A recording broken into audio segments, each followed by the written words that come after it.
Hello, Hey guys. everybody. Welcome back to the Coherix podcast. Where every mind finds its peace with ease. We are your hosts. My name is Hans Andrew. And I'm Tim. And in the last episode, you guys listened to Gwen and Jirian talking about AI image generators, the potential reasons as to why it's not such a very good idea, and also AI chatbots and tools replacing certain jobs for people. Y'all better watch that.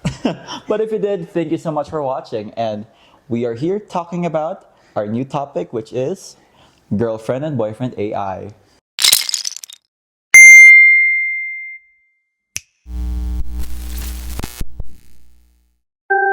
So, Yeah. what are your thoughts about it?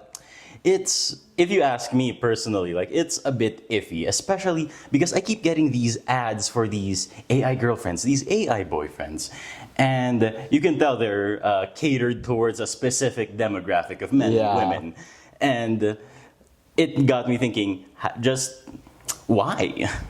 Just why? I know. I mean, like, I feel like it would be so hard for introverts to interact with people, but to have AI as your assistant in dating, I feel like that's kind of interesting. Yeah, to say the least, you know. But how does these AI companions work in the first place, no? So, of course, because these are powered by LLMs, you already know, ChatGPT, Gemini, Yeah. the like. These also work on that same principle in that these AIs are trained on lots and lots of data sets. But instead of just pictures or written works, these particular companion AIs have been trained on recorded conversations, on, say, footage of couples and relationships and whatnot, so that it's able to emulate that kind of intimacy, so to speak. Yeah, so sobrang advanced ng AI, guys. Nakaka-adapt na siya sa pag-usap sa atin in general. Yeah, like, hindi siya yung parang meron siyang mga specific na sasabihin niya lang depending on what you say. Talagang i-analyze niya na ngayon kung paano ka nagbe-behave, kung paano ka nagsasalita, and how you seem to sound, and then it matches that. So you can see how advanced na talaga ang AI in this day and age. Yeah, but you would always wonder, like, who would actually use these types of dating style, like AI? Yeah. So, according to, well, a lot, and by a lot, I mean, it's really a concerning amount. A lot of research and studies is that a lot of people using these AI girlfriends or boyfriends are in their mid-20s with, well, 80% of the population being men, the remaining 20% being women. And I can kind of already see where this conversation is going. I do see why. Yeah. Well, I mean, like, for some part of it, you can kind of not blame them, but at the same time, a lot of it is just really not in the good way. Kind of like, why would they use it? Because, well, in the first place, why would you want that? I mean, honestly, I feel like most men would actually use that just to, like, experiment or just play with it. But I would suppose never usually expect people to actually use it to find inspiration from it or, like, Like actually be in a relationship with a computer. yeah. Yeah, as funny as it was to watch Plankton with his computer wife, I don't think anyone ever expected that to be reality. Like in the like, I don't know, 10 years later, I guess. Mm-hmm. But here we are, and it's both an interesting thing to see and also a massive cause of concern if you were to ask me, because, well, I mean, there's a lot about, I mean, it goes without saying, there's a lot about human relationships, human connection that AI simply can't give you. And in these studies, a lot of these respondents who used these AI girlfriends and boyfriends, they often say that they use it to help alleviate with the loneliness, with social isolation. So it's not necessarily because of the lack of romantic partners or like the current state of the dating scene. It's more because they simply don't want to feel sort of outcast Yeah. from their friends, from their potential loved ones and whatnot. And 43 about in one of these studies from PR Newswire, in the US, about 42% of wow. these respondents would say that these AI programs were a whole lot easier to talk to, and I mean, honestly, at least they won't judge you. You know. I mean, yeah, nobody I can- would judge you. AI I couldn't can- think that. I can kind of see that. And here, 43% said that they believe that AI listens better than most people. Yeah. So you can kind of see the appeal from there, no? That, like you can just talk and talk about your interest, about how you feel, about how you think about other people, or why you think you feel that way. And these AIs will not judge you. They will affirm you. That's why I see why people use AI as sometimes very emotional support. Yeah. But yeah, that's kind of Yeah, interesting.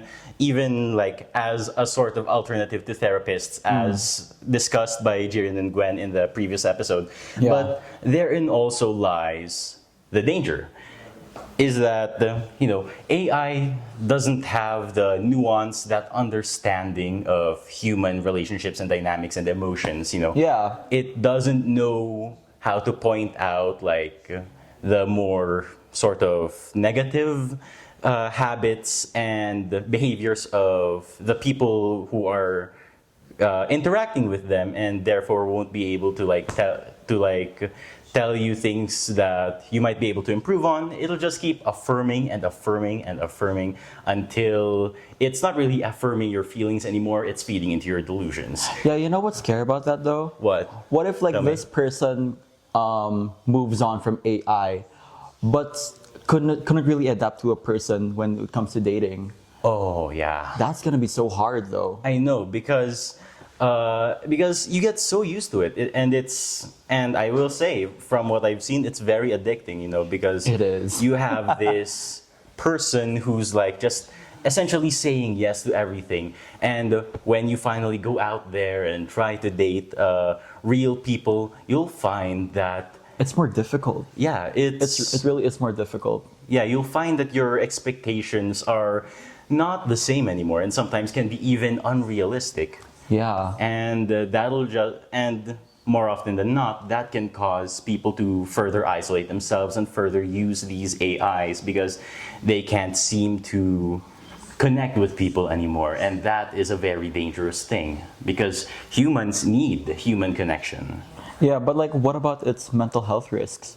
Oh, that's an even bigger concern. Because, as I was saying earlier, these AIs that just keep affirming and affirming and affirming, these aren't really like trained on data that has to do with like the human psychology, Yeah, like they ain't no how licensed humans therapists. feel. Yeah, it's not at all. They are not licensed therapists. Like maybe it could have appeared into like a few research papers, but that's it. Yeah, that's pretty much it. That's all they know. All they know is to become positive around you, and that's it. Yeah. Look, just because it sounds friendly doesn't mean that it's your friend, much Yeah. less your boyfriend or your girlfriend. So be careful with that. And also, yeah, as Hans here brought up, they most certainly won't be your therapists. Yeah. Because, like, okay, it helps to like have someone or something like to pour your like pent up emotions into, but you gotta step back and think about it because where do you think is this data going? The people who are manning these AI models, the people at the data centers at ChatGPT, at Gemini, at Yeah. all those other AI models, like they will see everything that you're saying and goodness knows what they could be using that data for. So think before you use these. Not the gadgets, I mean the AI models, just so we're clear. If I were you, always chat to a friend. If you don't have a boyfriend, just always chat to a friend. Just put, how do I say this? Ilabas mo lahat ng mga saloobin mo. That's There we how you go. do it. Exactly. That's how you do it. Just like yung sinasabi ng lola ko, hindi mo kailangan ng boyfriend o girlfriend. Kailangan mo lang ng mapagkakatiwalaan mo. Yeah. And para may mapagkatiwalaan ka, it takes work. To be fair though, if I was bored, I might use it. If I have nobody to talk to, I honestly might use it, but I would never depend on. If it's I would like, never ano, depend on it though. Yeah, for like- I would just have to play with it. Yeah, for like the funsies or whatever. Just for the funsies. We're not gonna be using it for Pero- actual dating. Pero, you know, like, just not to the point that you become dependent. That's Kasi that gonna be- dependency is the problem.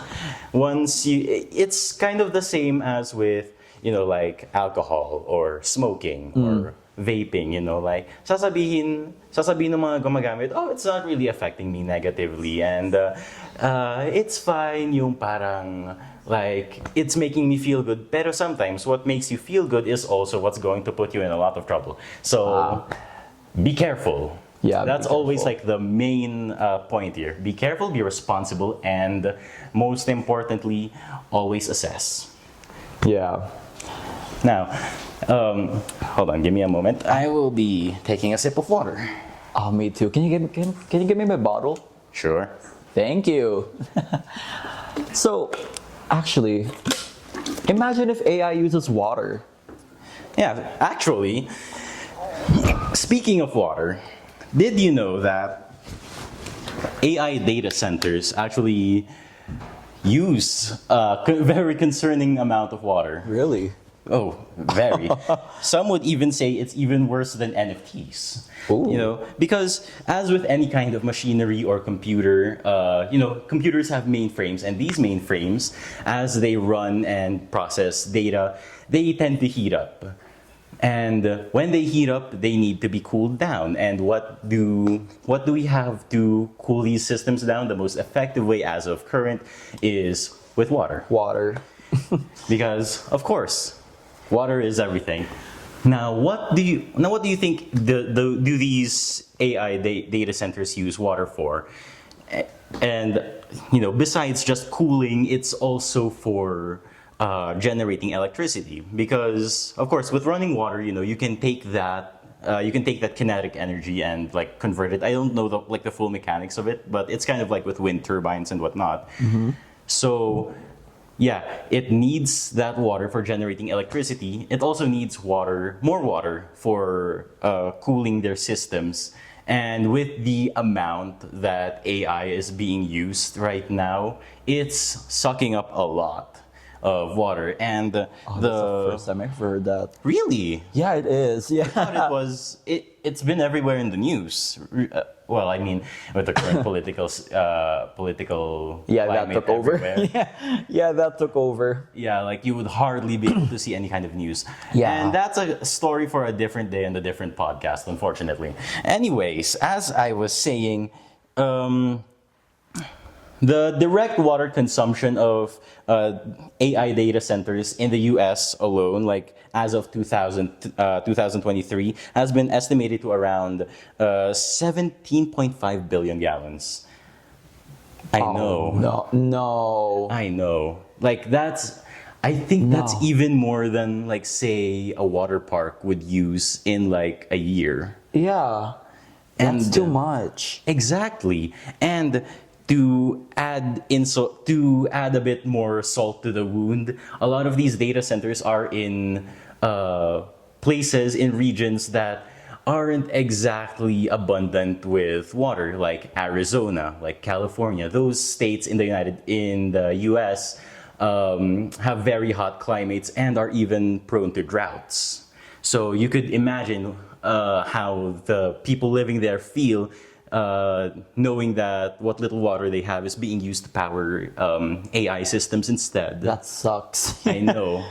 And another sad part here is that actually, to put that into perspective, you know, like if you were to say generate like a word, like a piece of like written word, it could be an essay, it could be Yeah. like anything, like around 150 to 300 words in one go. That would consume about 16.9 milliliters of water, which doesn't seem to sound like much, no. But the thing is, with how much it is being used, that tiny amount builds up a lot and very fast. Oh, but like, what about in hot areas? What if it gets too hot? Doesn't that double the amount of water that they would use? None of the studies seem to mention that. It's just that it's already taking in a lot anyway, so you could kind of assume that it uses a lot already just to compensate for that. Okay, I see. But Yeah, like, so how about alternatives? Do you think there would be like some sort of, at least like some sort of alternative or temporary alternative, just not to use water as a power up for AI?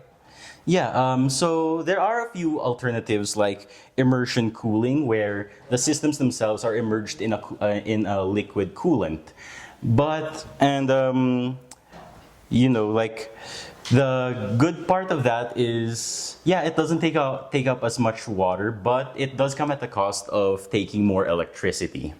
Oh. Yeah, and in places like the United States, they get their electricity from bodies of water, from moving bodies of water. So it's almost like there's no like change at all. But so really, it's this sort of trolley problem dilemma. On one hand, you're consuming more water with less electricity. On the other hand, you're consuming more electricity with less water. So it's sort of like a really hard thing to choose from. And that's why a lot of people are starting to demand like that these AI companies try to look for greener alternatives. They really should, yeah. Yeah, because if this keeps up, not only is it going to like leave a much bigger like carbon footprint. Mm-hmm. Like the greenhouse emissions alone are terrifying, and it's going to put lives at risk because, especially as we've mentioned before, a lot of these data centers are in places where there isn't a lot of water to begin with. So the people living there, who might already be struggling with their daily needs that require water, will struggle even more if this keeps up. So hopefully, we haven't gotten a lot of news on it yet, but hopefully, Hopefully in the future we can find like some sort of alternative. Yeah, that these companies are working on something towards that Yeah, because already. we are wasting so much water at this point. Yeah, Something's gotta change. I know. And like you can feel it already, bare months na pero ang init pa rin. It is so hot. I actually don't even know why I'm wearing a turtleneck right now. It's too hot. Same, like- It's too hot. Like at this point it's just for the drip na, like Yeah. double ako. So like you can really already see like it doesn't take rocket science to see yung parang effects, no, na yung not just to us people but to the environment, to the planet itself. Uh-huh. And it's a lot to be concerned about, and the people who are expressing their concerns on this are right to be concerned. Yeah, because like it's a rapid like it's a good thing on one hand. Like we have rapidly advancing technologies that we can use to improve human lives. Pero right now, it's really not improving. Like, Well, but like if you think about it, like there's a lot of, it's also our fault to begin with okay, yeah. because to be of the honest. usage of AI. We've been using AI for like so long already. Even I feel like it just grew from this decade that I've Yeah. noticed. I feel like 2020's pandemic, that's where AI grew. Yeah, well, back then it wasn't really that developed of a technology yet, and back then, and also back then, like generative AI wasn't really that well known, so there wasn't a lot of people using it at first. Yeah, but then when they discovered that you can use that for academics, Ah, that's true. And then, like it spread from there, like go into chatbots for customer service. And then, I don't know, a certain someone we don't know who just looked at it and I was like, what if I could make a girlfriend out of this? And it's oh no. man. And that is why we waste so much water, guys.